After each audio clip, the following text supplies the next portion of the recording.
Bonjour, donc moi je suis Marc Lejeune, je suis un bénévole, donc adhérent de l'association FAO et membre du conseil d'administration. Donc ça veut dire que je fais partie un peu de l'association, j'aide à structurer cette association.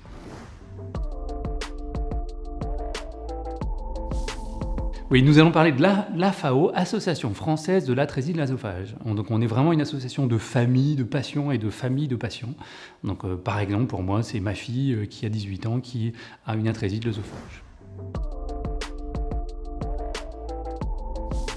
La FAO est une association de patients d'une maladie rare, donc on est généralement pas beaucoup, on est entre 250 et 300 adhérents, et on a un rôle très fort au début finalement de la maladie. C'est une maladie complexe avec multiples pathologies, donc forcément beaucoup d'accompagnement des familles, des informations, qu'est-ce que c'est, comment on vous accompagne, donc tout un volet là-dessus, avec forcément des groupes de parole, des discussions, et puis un volet sur la recherche. On est encore sur des pathologies sur lesquelles on n'a pas tout, donc on finance un prix de recherche, et puis un peu sur le grand public, informer, qu'est-ce que c'est ? C'est une maladie rare, elle n'est pas connue.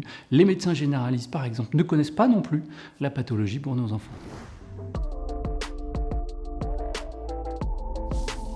On organise beaucoup d'événements, c'est comme ça qu'on va faire connaître l'association, qu'on va faire connaître la pathologie, qu'on va recueillir un peu d'argent effectivement pour le prix. Donc on a un prix depuis 13 ans à peu près recherche, et on a plein de petits événements, on participe à la course des héros, on a des tirelires extraordinaires, donc on reprend le AO de atrésie de l'œsophage pour faire extraordinaire. Les adhérents organisent plein de petites choses, une course de vélo à côté de chez eux, une distribution alimentaire, pour aller chercher des sous, pour financer effectivement ces projets de recherche, pour financer à chaque fois une équipe qui a candidaté.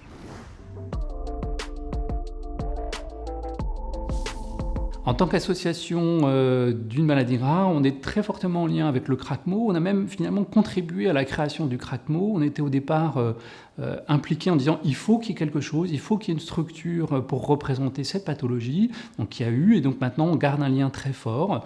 On les aide, on les accompagne, et aussi ils nous aident, par exemple au conseil scientifique de notre association, pour choisir les projets de recherche qu'on investit. Donc on a des professionnels venant du CRACMO ou du centre de référence ou des centres en région. Et FIMATO, on a gagné par exemple 3 fois un appel à projet FIMATO pour des projets qui intéressaient notre filière, notre association, mais aussi plus globalement la filière. Et on participe aux réunions, donc il y a plusieurs réunions dans l'année, sur des informations, des échanges avec d'autres associations. Il y a une dizaine d'associations au sein de FIMATO.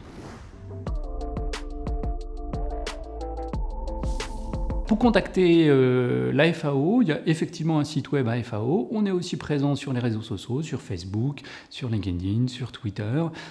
Et on a des relais finalement locaux. On cherche à vraiment accompagner les familles. Donc on a une quinzaine de délégués régionaux, finalement, de parents bénévoles qui vont au contact des familles, qui présentent de temps en temps dans le centre de recours local et qui sont contactables par téléphone. On a par exemple une mailing list dans laquelle chaque parent poste « j'ai telle problématique, je vous partage ma question, est-ce qu'on doit faire plutôt un TOGD avant, après ?»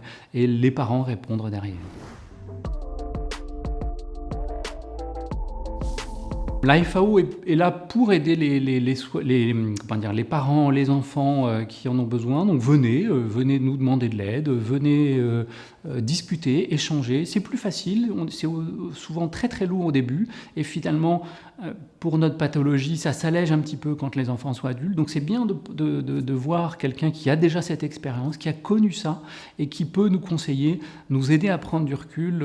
Je me souviens d'un des témoignages de ma fille où les mamans à côté pleuraient rien que de la voir s'exprimer, rien que de la voir être heureuse. Et bien, c'est une belle fille, heureuse et pleine de vie, même si ça a été très compliqué. Et ça, c'est effectivement assez intéressant. Donc ces témoignages de parents ou d'enfants sont utiles. Venez nous rencontrer.